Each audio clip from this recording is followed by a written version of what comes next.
Okay, hey boys. Today we're going to take a look at 4.3, which is all about finding the inverse of various functions. So we are going to jump around a little bit in these notes, so go ahead and just try and keep pace with me as we go. So an inverse relation is a set of ordered pairs obtained by swapping the x and y coordinates of each ordered pair. So basically we're taking all of our x's, making them our y's, taking our y's, making them our x's. We define an inverse relation by using a fancy notation. And that notation is this one that's written here. We do read this as f inverse instead of f to the negative first power. We are going to kind of jump around a little bit, as I said. We can really easily, taking a look at example one, a very basic version of this is going ahead and taking all of our x values, making them our y's, and taking our y's and making them our x's. So we can set up a little table. And our first ordered pair that we see is 1, 4. Well, obviously I'm going to take 1 and make it our new y value, and I'm going to take 4 and make it our new x value. So I get the ordered pair 4, 1. Similarly, our next ordered pair was 2, 5. It is now going to become 5, 2. And last but not least, our ordered pair of 3, 6 is becoming 6, 3. This is honestly the most basic version of an inverse. You could go ahead and do this with a graph as well, like you see in letter B. We're not going to worry about that too much, but instead we're going to jump down to actually finding some inverses. It turns out not all functions will have an inverse, and that's kind of what we discussed in this section here. It's not really that big of a deal, so we are going to go ahead and skip it. So jumping down to the second page of our notes, we are going to take a look at how we would find an inverse of a function. So to do this, we have 4 steps. We are going to color code these as we go. Our first step is to write our relation in terms of x and y. So basically, usually I'll give you these equations as f of x equals some equation with x in it. The idea here is simply to get rid of that f of x and write it as a y instead. Then the second step is to go ahead and swap x and y. Again, in an inverse, they're all switching places. So it makes sense that when we are finding these equations, we go ahead and do the exact same thing.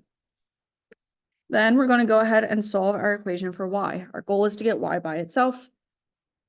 And finally, we will write using our notation, our inverse notation, our f, to what looks like the negative first power of x. Everything we're going to do from here on out is simply trying to find these different inverses, so we are going to jump in right away. Taking a look at our first example, this is a linear equation. This is the first of 3 types of equations we're going to take a look at. In this case, we do have f of x equals 4x plus 7. Our step number 1 from above told us to go ahead and write our equation in terms of x and y. So all I'm going to do in my first step is go ahead and replace this f of x with a y, and then keep the rest of the equation as it's given to me. Our second step, if you remember, is to swap x and y. So wherever I see a y, I'm going to go ahead and put an x. And wherever I see an x, I'm going to go ahead and put a y. So all they've done, they've just swapped places. And now my goal is to solve for the unknown. In this case, our unknown is y. Our goal is to get y by itself. In this case, hopefully you're looking at this and saying, well, let's go ahead and move that 7 first, right? The 7 is the furthest away from our y. Let's go ahead and get rid of it. This will give me x minus 7 equals 4y. Our y isn't quite by itself yet, so we do want to get rid of that 4 as well. And to do that, we can go ahead and divide both sides by 4. Our 4's cancel out, and we are left with y equals x minus 7 over 4. For a lot of these problems, we are going to get a fraction or something that looks something, or an equation that looks something like this, and that's totally okay. I'm not expecting you to simplify this any further. To finish out, we do want to go ahead and write this using our inverse notation, and to do that, we're going to replace our y with our f inverse of x, and then go ahead and rewrite our equation. So our final answer is f inverse of x equals x minus 7 divided by 4. Keeping this idea in mind, go ahead and pause the video here and try number 1, 2, and 3. Okay, so hopefully you've tried 1 and 2. We are going to take a look at number 3 together. So for number 3, again, we're going to start the same way. We're going to go ahead and change this h of x and instead put a y. So we have y equals 3x minus 6 over 2. Now, in this case, we do, before I get too far, we do want to swap our x and y as well before we start figuring out how to get everything alone.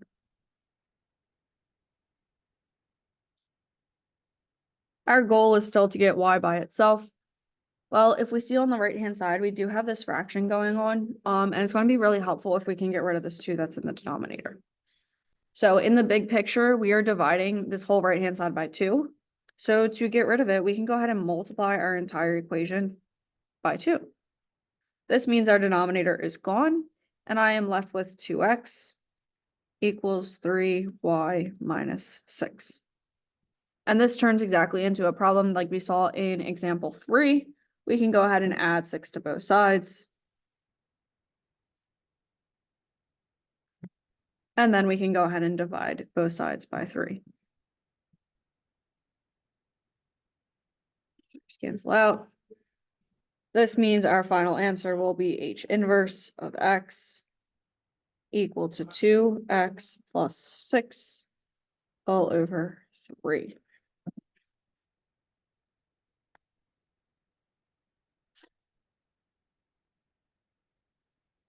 Numbers 1 and 2 should have come very straightforward, the same way that we did example 3. So hopefully we didn't have too many issues there.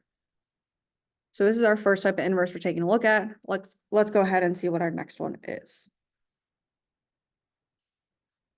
Next up, I have a quadratic equation. I know this is a quadratic equation because I have that exponent of a 2. Our steps are still going to be exactly the same though. So we're going to go ahead and write this equation as y equals x plus 4 squared plus 1. Then I'm going to go ahead and swap x and y.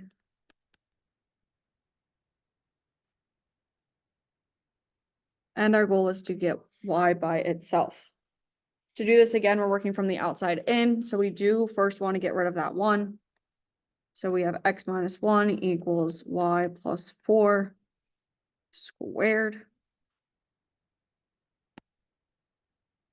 Hopefully we remember from chapter 2, if I have a square, we can go ahead and undo it by square rooting. And when I square root, I cannot forget my plus or minus sign. Our square root and our exponent of a 2 are going to undo each other. So I am left with the square root of x minus 1 equal to y plus 4. And we can go ahead and move that 4 to the other side. When you move that 4 over, make sure it is clearly outside of your square root, outside of that radical. And now that y is by itself, we can go ahead and use our inverse notation and call it a day. X minus 1 minus 4.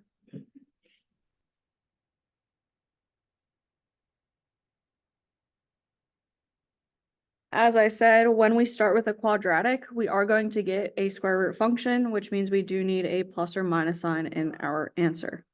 So don't forget that plus or minus sign in your final answer. Go ahead and try numbers 4, 5, and 6, and then I'll get some answers up on the board. Here are your answers to 4 and 6. I did think 5 was a little interesting, so I was going to go ahead and do part of 5 with you. So 4, 5, we can go ahead and start the same way. We get a negative x squared minus 2, and we want to swap our x and y.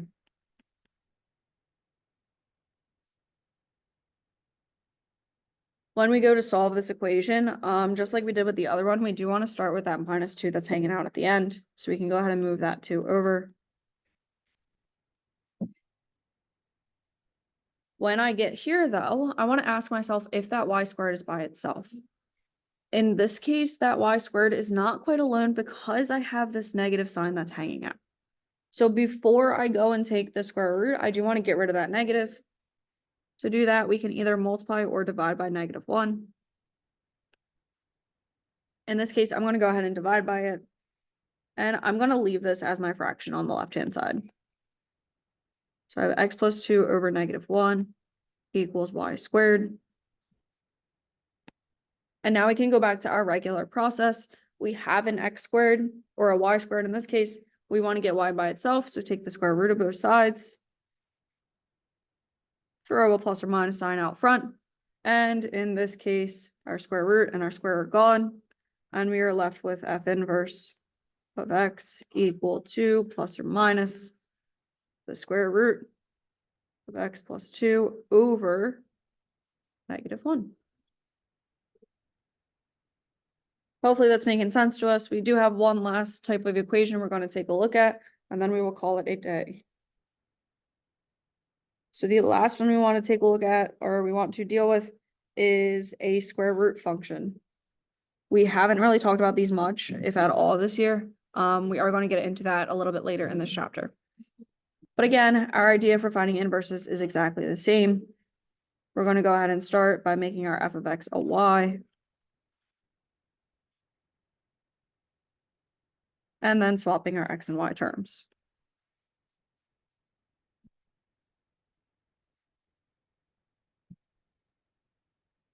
When I go to solve for y, our process is still the same. We got a -4 hanging out at the end. So let's go ahead and move that to the other side. And we are left with a y plus 3 underneath of my square root. The question becomes, how do we get rid of a square root? Well, we get rid of a square root by squaring both sides. So I can go ahead and square this side, and I'm going to square the quantity of x plus 4. In this case, I don't really care about foiling this out, so I can go ahead and leave this as an x plus 4 squared equal to my square root and my square go away, and I am left with an x plus 3. My y, or a y plus 3. My y is not quite by itself, so go ahead and move the 3 to the other side. Subtracting 3, subtracting 3. And we get x plus 4 squared minus 3 equal to y. Using our inverse notation, that means my final answer will be f inverse of x equals x plus 4 squared minus 3.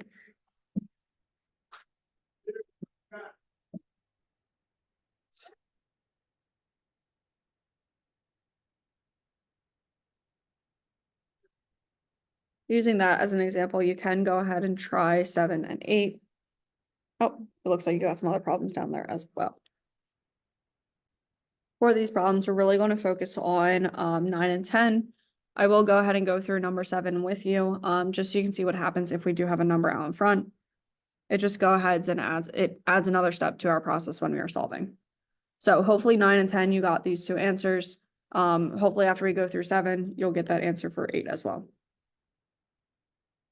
Looking at 7, again, following the same 4 steps, we're replacing our f of x with a y.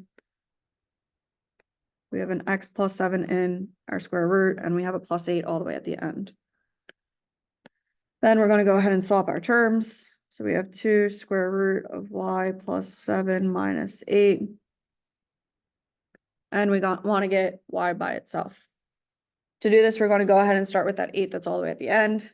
So we get an x plus 8 equals 2 square root of y plus 7. My square root at this point is not quite by itself because I have this 2 in front. So before I go and square both sides, I want to get rid of that 2. And to do that, it is attached by multiplication. So to undo it, we're going to go ahead and divide both sides by 2. This will eliminate the 2's on the right-hand side, and we are left with this expression of x plus 8 over 2. Equal to our square root of y plus 7. In order to undo that square root, we're again following the same process. We're going to go ahead and square the right-hand side. We'll square the left-hand side. And we get x plus 8 over 2 quantity squared equal to y plus 7.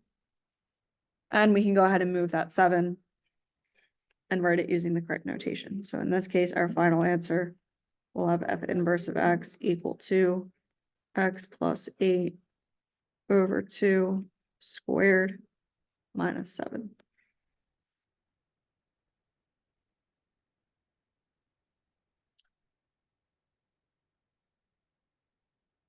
Using that same idea on number 8, you would want to go ahead and move the 4 first and then go ahead and divide by 2, which is how we get a fraction in our parentheses being squared. Hopefully this is making sense. Let me know if you have any questions.